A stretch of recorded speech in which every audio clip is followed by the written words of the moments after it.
Welcome back, everybody. Welcome back to another episode of Let's Talk About It. This week, man, look who we have back. It's the one, the only. It's the Skip Bayless to my Shannon. It's my Max Kellerman and my Stephen A. Smith. It's the one and only Mr. Estevan Vasquez. Welcome back, sir. Welcome back. You, bro. Appreciate having me back on. Always love stopping by. And obviously, we've been going over these last couple of days with NBA free agency. And honestly, NBA offseason to me is like the greatest time in history because there's no other league like the NBA and so many players that change. Mm-hmm. And so, there's who else is better to talk about NBA changes than the basketball guy himself. Yeah, I try, man. I do the best I can.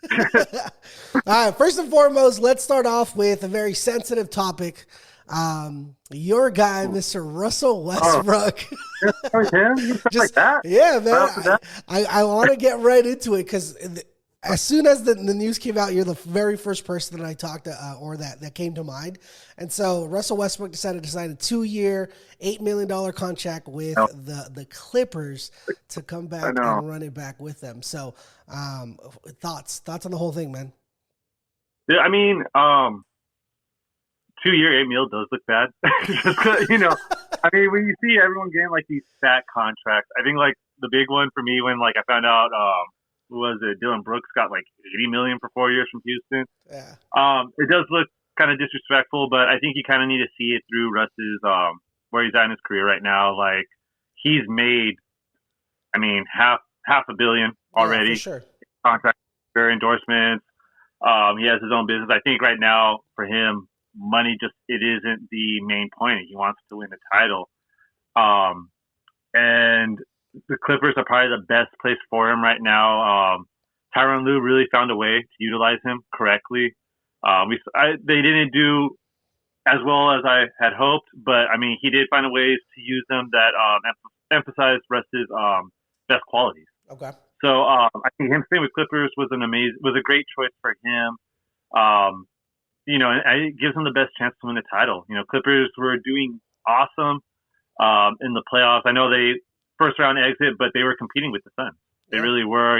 Had they had not lost Kawhi, I mean, that could have gone a 7-game series. I mean, they could have even pulled up the upset. And then imagine if Paul George didn't get injured too. Yeah.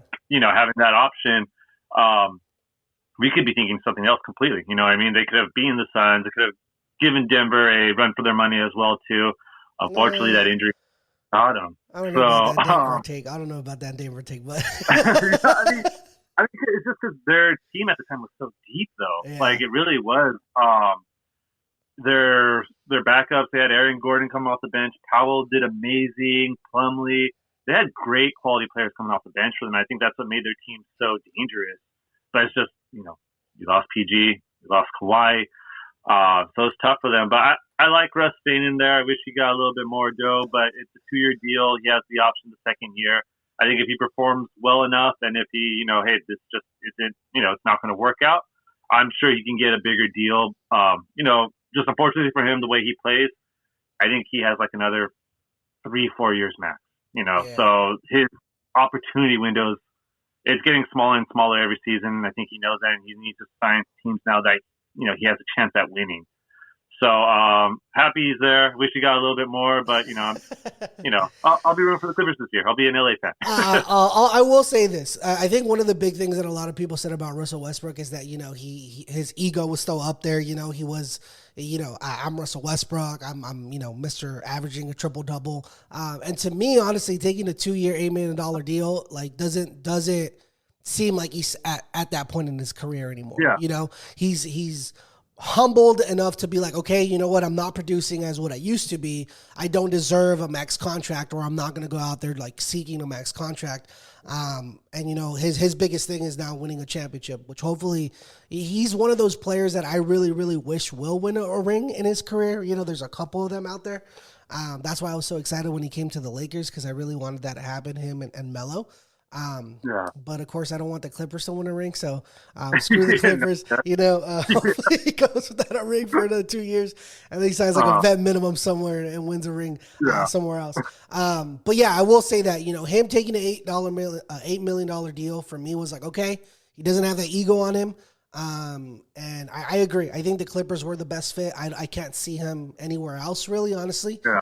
Maybe the Heat was like another possibility. But yeah, I think staying with the Clippers was his best option, and we'll see. I mean, I think the Clippers are maybe a year or two away from blowing everything up if it doesn't work out. I mean, it's definitely dependent too on how, like I said, Paul George and Kawhi, dude, they're just so injury prone right now, which sucks. They have so much potential, and then shoulder, leg, something happens, or they're out.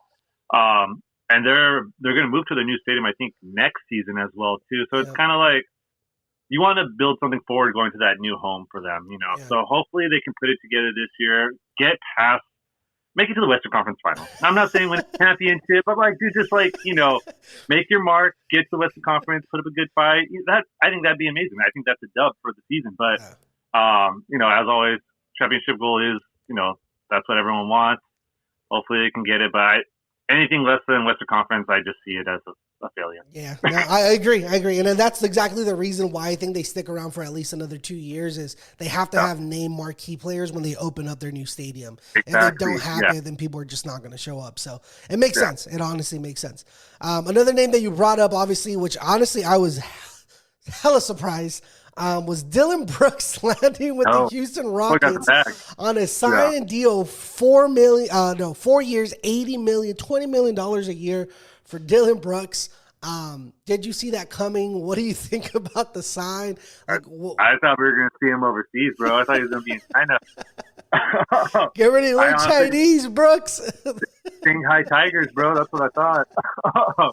No, I was shocked that they did that. I mean, Houston's trying to do something for sure. I mean, they're putting together some players down there. Van Fleet, big shout out to him because he got the bag with 130, and that's the 100%. Most for a undrafted player. Yep. So awesome. Congrats to him. They're trying to do something there, dude. It's interesting. I know they signed, who else? Patty Mills. So, you have that young core of players, and then you have those two veterans up there that can probably hopefully keep them in check. I'm just wondering how Houston's going to embrace Dylan Brooks. We saw how he was in Memphis. I felt he was kind of like their Draymond Green in the sense that they kind of just formed around him. They kind of adopted his personality in a sense, doing the whole little dance out the tunnel. Yeah. So, and they took his attitude too, which kind of bit him in the ass, I guess, when they came up with the Lakers. Yes, sir. I think 80 mil is a lot for a player like him, but you want that player on your team that's going to be nasty, that's going to be a pest, that's going to annoy people. You just want to hope that he can back it up. That's it. Yeah. Whether it be on the defensive side, I mean, we know he's great offensively. Hopefully he improves in the offseason on that game for him, and he can be more of a potent threat. I definitely see him like a Patrick Beverley, just a bulkier Patrick Beverley. You want him on your team. You hate him when he's not on your team. He's annoying.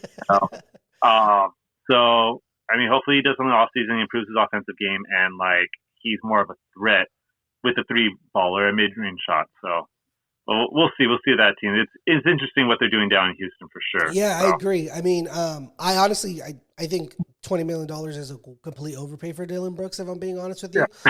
And sticking 4 years on that deal to me is just it's a little bit crazy. I would have probably brought him in. I think a team could have brought him in on a 1 year deal, especially after all the shit he went down with the Grizzlies and getting that tweet of the Memphis Grizzlies are definitely not bringing him back. It looked like there wasn't a market for him, so I don't think you needed to go overpay for him. And so it was surprising that a team did go out and just give him a bag and give him a bag for 4 years, which is insanely crazy.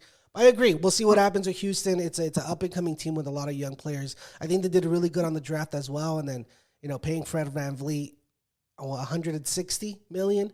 I think so. Yeah, I'm there. Yeah. It's crazy. Like I said, huge shout out to him, dude. Because like I said, largest contract for an undrafted player. That's amazing. Good for him. I know Drake was a little sad about that. I saw that too. Yeah. Champagne Poppy wasn't happy. He also thought he was going to go out to China, which is exactly. That was pretty good. That was pretty good. But we'll see. We'll see. I think if Houston makes it into the play-in tournament, it's a dub for them. I think it's just another year of kind of sorting everything out, seeing where everybody fits out. And we'll see. We'll see what happens with the Houston Rockets. Obviously, it's time to speak about the greatest team in the world. The jersey that I'm rocking, the people that I'm wearing, the team that should not be named in your eyes, did your player dirty. The Los Angeles Lakers, in my opinion, had a dub of a goddamn free agency. I absolutely love what we ended up doing. But just give me a couple of little recaps on there, man. So obviously what we did is we wanted to go out and sign Prince from the Minnesota Timberwolves. We got Gabe Vincent on 3 years, $33 million from the Miami Heat. We picked up Cam Reddish. And then we were able to retain D'Angelo Russell coming back on a 2-year deal and bring back Austin Reeves on a 4-year deal. So overall, I know you hate the team, but what do you think, bro? What do you think? That's great. And you guys got to keep Rui too. Awesome. and we re-signed Hachi. Yeah. So I mean, it's you guys. Much as I hate to admit it, you guys are having a great off season. I think Prince is going to be an awesome wing defender for you guys. You got Gabe Vincent that could feel awesome, could spread the floor. You guys kept your main 3 free agents coming out this year, so it's great. I know we talked about it with our friends and stuff. I think the one thing that I want you guys to do is sign another big. Someone that can just be there as an insurance plan for AD. Just because we know how our boy does once in a while. He'll get injured, miss a couple of weeks. And, we saw what missing a couple of weeks can do. Like, I could put any team in the hole really quick. So thanks for bringing that up because I forgot we did get a big. We got Jackson Hayes from the New Orleans Pelicans. He also came in at that minimum. I mean, he plays power forward, or they tried to change him over to the power forward, but he came out as a center when he came out of college. We did get a backup. I don't know if it's a great caliber backup, but I like Jackson Hayes. I think he did okay. I think he was projected to be a lot better. He hasn't kind of developed into what he can be, but we'll see what happens with Jackson. Yeah, and then hopefully him being around AD and LeBron, that can help them. I mean, when you play with a player like LeBron or AD, they do make you step up your game, and especially as you've seen in LA, you've got to shine bright. You got to saw what happened to my boy Russ. They'll eat you alive very quickly. Yeah. So hopefully, that pressure in LA doesn't get to him, and hopefully he can develop into what he potentially could have been. I think for me, that was the only thing I was just worried about with the Lakers is just you need another big, because you guys did let go of Mo Bamba as well. Yeah, so I was like, oh, that might hurt. But, Hayes, hopefully he can be that nice little piece to sub in and give AD a break because he'll need it down the stretch. I know. Yeah, I mean, I absolutely love everything that we did. Rob Pelinka is him. God, man, I love Rob Pelinka. You either hate him or love him. He fluctuates up and down throughout the whole thing. My biggest thing around the whole thing is the Lakers, honestly, before the trade deadline last year, were horrible, were god-awful, we were just downright bad. I mean, we're 13th in the goddamn in the Western Conference Finals. I didn't really think that they were going to be making the playoffs, and if they did make the playoffs, it was going to be, a one and done, maybe the play-in tournament, maybe the first round. But after the trade deadline, they just clicked. And so I'm super excited to see them get a whole offseason together, get a whole season under their belt. I love the fact we bought D'Lo back on 2 years because I really didn't know any other point guards on the market that could come in and just play that, point guard starting role for the Lakers. So I think that's a really, really good sign. I love the fact that we signed Austin Reeves back. And it's crazy. I really thought that he was going to get more money or that he was going to get an offer somewhere else. The rumors were that somebody was going to offer him up to 4 years, $100 million. And I was too. I was hearing Lakers are willing to match regardless. Yeah, too. And I heard the Lakers were going to match it, but instead we brought him back on 4 years, $56 million, which is it's a steal to me. I think that's going to give you flexibility moving forward to sign other players, which is absolutely dope. Prince, like you said, a 3-and-D type of guy, somebody who can stretch the floor out to you, give him a couple minutes here and there. Gabe Vincent, I think, did amazing for the Heat in the playoffs, and I think that was a steal. I think that one came out of nowhere. I didn't really see Vincent leaving the Heat at all. So man, I'm excited. I'm excited for this team. We'll see what ends up happening. I definitely like the Vincent signing. I see him as like a Danny Green on that championship team, just up there to hit up the three for you guys when you need it and everything. So hopefully he fits in pretty well. I mean, he did awesome with Miami, just coming out of nowhere. So hopefully, I don't want you guys to, but I don't want to see you guys sad either. So. Here's the thing. We got to be – I'm shooting for top 4. We're not top 4 in the Western Conference by the time that the playoffs come around, and I think that's really going to be a disappointment for us. But I'm excited, man. And the rumor is that supposedly Mo Bamba might come back on a 1-year vet minimum, which I think would be absolutely dope because, again, Jackson Hayes is, to me – I have to see him play. We'll see what ends up happening with him. I think he's definitely was a really good prospect. I don't think he lived up to it in the Pelicans, but we'll see what ends up happening out here with the Lakers, and hopefully, hopefully it's good things. Obviously, there's a lot of players that ended up actually changing teams and went to different things. Any other ones that surprised you? I mean, surprised me. For me, I think the best signing in the offseason so far is Eric Gordon. Gordon to the Suns. I think that's huge just because they have that big three right there. And I think everyone's fight on them was just like, well, who you caught off the bench? Like, you have no depth. I loved him for the Clippers. He was great. Houston, coming off the bench, he was amazing. Always a six-man contender. So the fact that they were able to add that depth to their bench, just to come off, I mean, that's going to be solid for him. Like they can put a solid offseason together, training, working out, practice, all that stuff. Like they're going to be such a dangerous team. They really are. Especially with their big three with Durant, Beal, and Booker. I don't like him either. But yeah, with those three, like that's, I don't see them going lower than a third seed, to be honest. Like I think that's such a solid team, especially with that signing. And they kept Ayton as well, so you still have that presence in the paint, even though he underperformed last year. But I think that was a big signing for them too. What else did I saw? I like Rose to Grizzlies too. Yeah, I think especially with John Moran being suspended for a couple of games. Exactly. And I think because Joe will be out like 25. I think so. Yeah. Yeah, 25 games, and I also too think like he can serve a very nice mentor role. Yeah. For Ja. I think that's what they were missing on that team. Is just like some veteran just to like give them, hey, like this is what you need to do. And I think Rose probably being the closest athlete to the way Ja played in terms of going straight to the bucket, dunks, all that.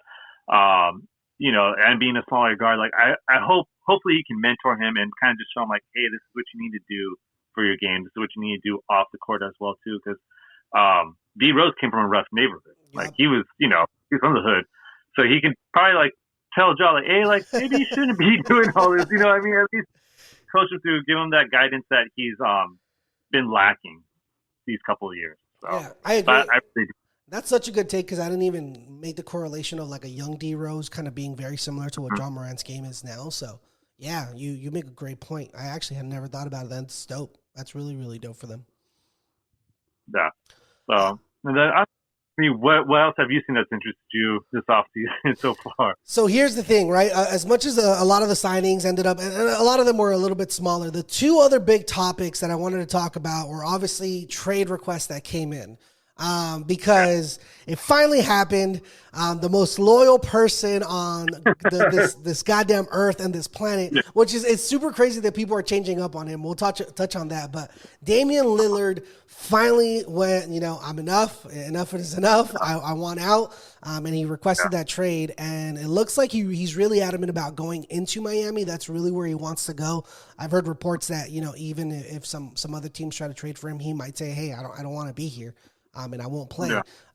But we'll see what ends up happening because I know that there's a couple of teams out there interested, the Heat, Nets, The Utah Jazz came out, the 76ers, the Clippers. And I think I read this morning that Boston was even in there now as well, which is pretty crazy.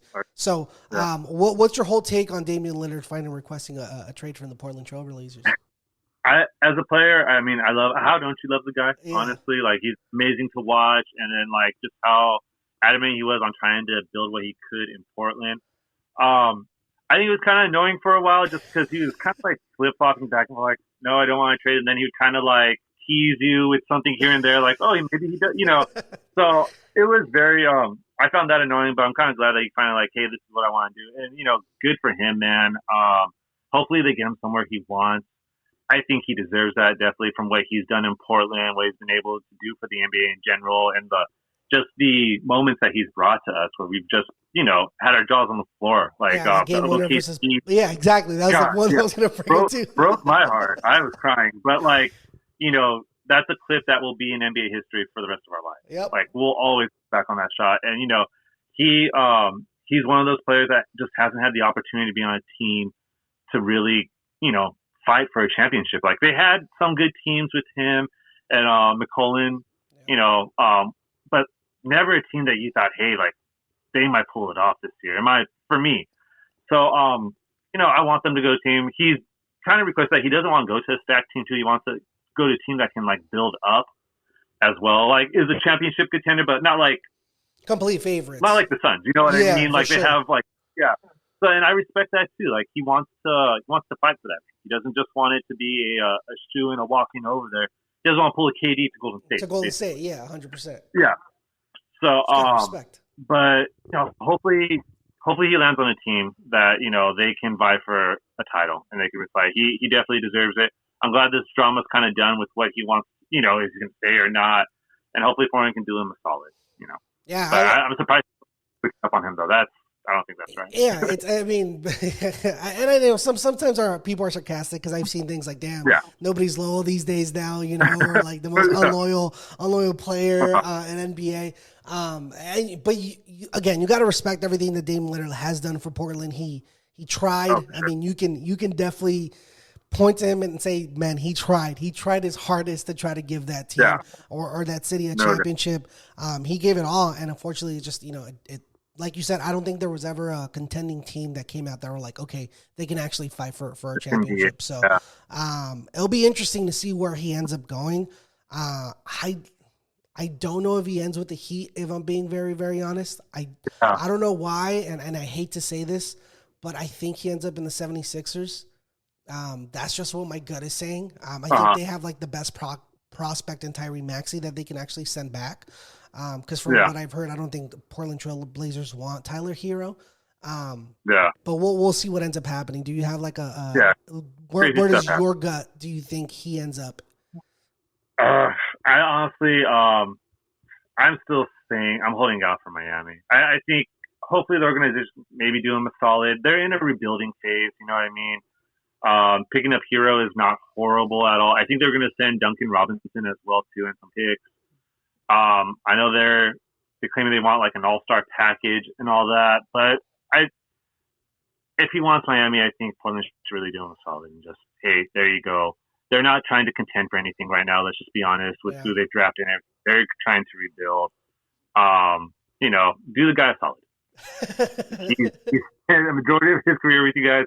Do him a solid, man. Send him where he wants to. He wants to go to Miami. You know, have him go there. Have him fight for a title.